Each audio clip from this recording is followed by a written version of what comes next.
A spaceship comes back from outer space, bringing with it an alien parasite. The creature becomes subject of experiments led by Dr. Carlton Drake. The journalist Eddie Brock tries to get his report against Dr. Drake published. For lack of evidence, Eddie's request is denied and he gets fired. Later, one of the scientists involved in the experiments gets in touch with Eddie and she asks him to try to report Dr. Drake's actions again. Eddie ends up becoming the host for one of the parasites who calls himself Venom. Now, both Eddie Brock and Venom need to learn how to get along with each other.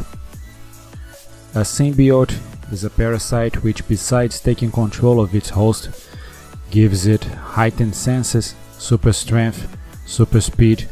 Basically, the symbiote turns the host invulnerable. Its weaknesses are high frequency sound and fire. The creature can also stretch itself in order to get hold of something and avoid falling, similar to what Spider-Man can do with its web sling. I have just watched the movie, 90 minutes really well spent.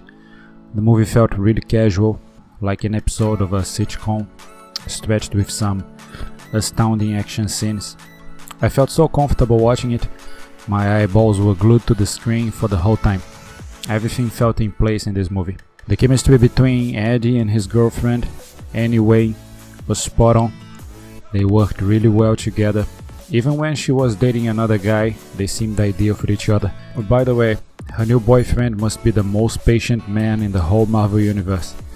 Not only he stands the whole embarrassing situation at the restaurant, he offers to take care of his girlfriend's ex-boyfriend, a true gentleman. For the second half of the movie, Dr. Drake is able to transform Riot, another symbiote. Needless to say, Venom and Riot go at each other's throat. The fight was great, but not as good as the motorcycle chasing. Really hard to top that. There's a bonus scene with Carnage after the credits. Stan Lee shows up for a cameo at some point, although he has not created the character. But it's always nice to have him there, so why not?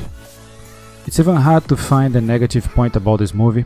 As hard as I try, the whole experience was really satisfying. The film was really well balanced. All the chasing scenes and fights were really good. My favorite action scene was the chasing after they invade Eddie's apartment. There wasn't even a second where I didn't pay attention. What else can I say? If you haven't watched it yet, go do it. Or if you have, go watch it a second time. You won't regret, you can mark my words. I have to make sure to check upcoming works by the director of this movie, Ruben Fleischer. He's done an excellent job with Venom. I would support 100% if he were to make another superhero movie. Okay, so throughout the movie, the character Venom keeps eating people, especially the heads. Was that really necessary? How often does he have to do that? Because, well, that was really uncomfortable to watch, right? Well, how many people will have to die? Okay, the guys those were bad guys. They were doing, or they were opposing him. But I guess he should stop with that, right? He needs a better diet.